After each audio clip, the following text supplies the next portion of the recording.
ബോംബെ രക്തഗ്രൂപ്പ് എന്ന രക്തഗ്രൂപ്പിനെ കുറിച്ച് നിങ്ങൾ കേട്ടിട്ടുണ്ടോ? ABO രക്തഗ്രൂപ്പുകളായ A, B, AB, O എന്നീ പേരുകൾ നിങ്ങൾ കേട്ടിട്ടുണ്ടാകും.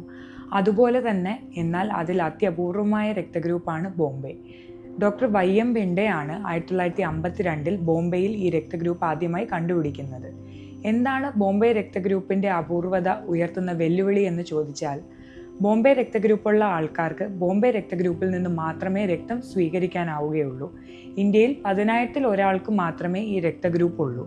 അതുകൊണ്ട് തന്നെ അടിയന്തര സാഹചര്യങ്ങളിൽ, ഉദാഹരണത്തിന് റോഡപകടങ്ങളിൽപ്പെട്ടവർ, ഗർഭാവസ്ഥയുമായി ബന്ധപ്പെട്ട സങ്കീർണതകളുള്ളവർ, പ്രസവത്തിന് ശേഷം, അതുപോലെ തന്നെ ശസ്ത്രക്രിയകൾക്ക് വിധേയമാകുമ്പോഴൊക്കെ ഈ രക്തഗ്രൂപ്പിലുള്ള രക്തം കണ്ടെത്തുക എന്ന് പറയുന്നത് ഒരു വെല്ലുവിളിയാണ്.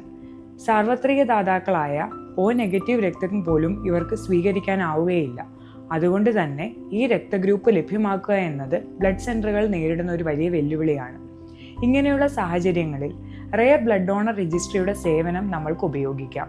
കേരളത്തിൽ കേരള ബ്ലഡ് ട്രാൻസ്ഫ്യൂഷൻ കൗൺസിലിൻ്റെ ആഭിമുഖ്യത്തിൽ തിരുവനന്തപുരം, കോഴിക്കോട്, തൃശ്ശൂർ, കോട്ടയം മെഡിക്കൽ കോളേജുകളുടെ സഹകരണത്തോടെ ഒരു റെയർ ബ്ലഡ് ഡോണർ രജിസ്ട്രി ആവിഷ്കരിച്ചിട്ടുണ്ട്. നിങ്ങളുടെ രക്തഗ്രൂപ്പ് ബോംബെ ആണെങ്കിൽ നിങ്ങൾ കേരളത്തിലെ റെയർ ബ്ലഡ് ഡോണർ രജിസ്ട്രിയുടെ ഭാഗമാവണം. അതിലൂടെ ബോംബെ രക്തഗ്രൂപ്പുള്ള രോഗികൾക്ക് അവശ്യ സാഹചര്യങ്ങളിൽ രക്തത്തിൻ്റെ ലഭ്യത ഉറപ്പാക്കുവാൻ നമുക്ക് സാധിക്കും.